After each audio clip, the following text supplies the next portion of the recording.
kulang na lang pinatay niya ang nanay niya eh. Napakasakit sa akin yung kung ang ako sa parte ng nanay niya. Kasi tingin ko naman doon sa nanay niya, hindi ganun, ano eh. Kasi kung talagang mga salbahe sila, di ba? Hindi naman siya yung tipong malayaw, di ba? Hindi nga siya yung tipong, simple lang naman yung nanay ni Kaloy eh. Dahil kung kinukuha niya yung pera niya, I know, I do believe na marami siyang kung anong mga abubot at nagbubuhay di ba? So, hindi ako naniniwala na naglustay ang mama ni Kaloy ng pera niya. Tulad ng mga nababasa kong mga paliwanag ng nanay niya kung saan napunta yung pera niya. Eh, intact naman pala yung 11 million niya kung tama man yung But anyway, I really do believe na hindi ganun ang nangyari, na hindi nilustay ng nanay niya yung pera ni Kaloy, nandun pa rin.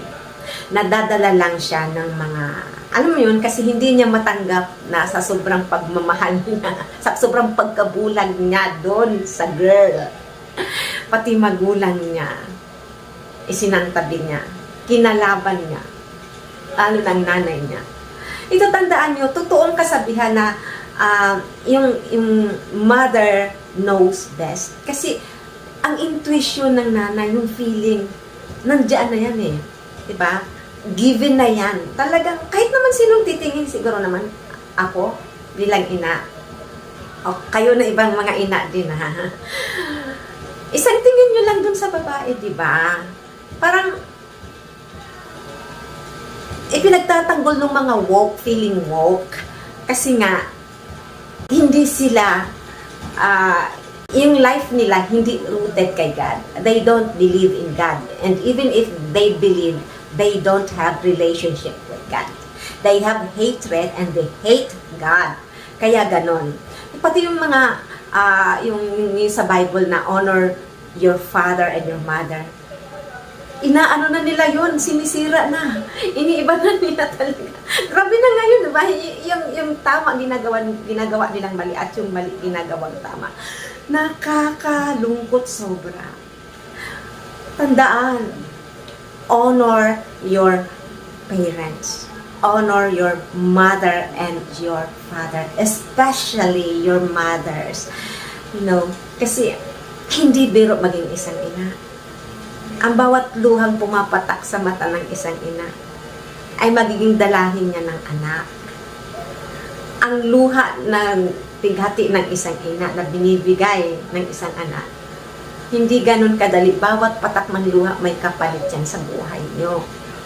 Kaya, mahalin niyo ang nanay niyo. Kasi alam niyo yun,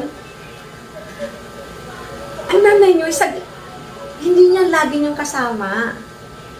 Diba? Pag namatay ng nanay nyo, saka lang kayo magsisisi, saka lang kayo sasabing, sorry mami, sorry mami. Why not now? Diba? Bakit hintayin nyo pang mawala? Saka kayo magsisisi, saka nyo mamahalin.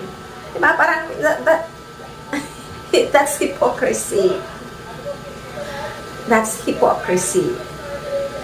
Mahirap pantayan ang pagmamahal ng ina. Alam ko na marami ding mga ina na talagang wala sa lugar, wala sa tamang ano yun?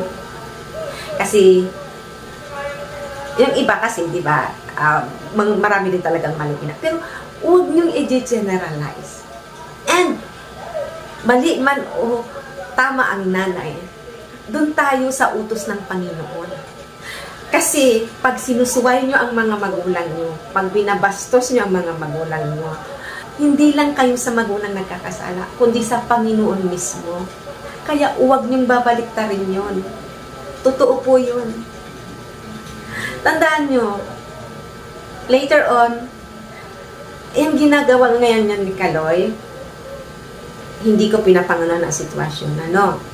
Pero kung hindi siya magbago at mag-apologize, hindi siya mag-apologize sa nanay niya sa ginawa niyang ganito, sa buong pamilya niya, na pinahiya niya, na pinakita niya sa mundo na si girl, na si Goldie ang pinili niya. Nakakahiya yun.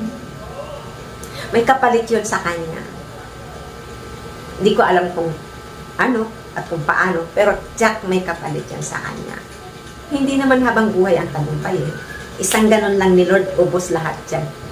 pinagmamalaki ng pera o prices na yan, o fame, mabilis lang yan. Isang ganun lang yan.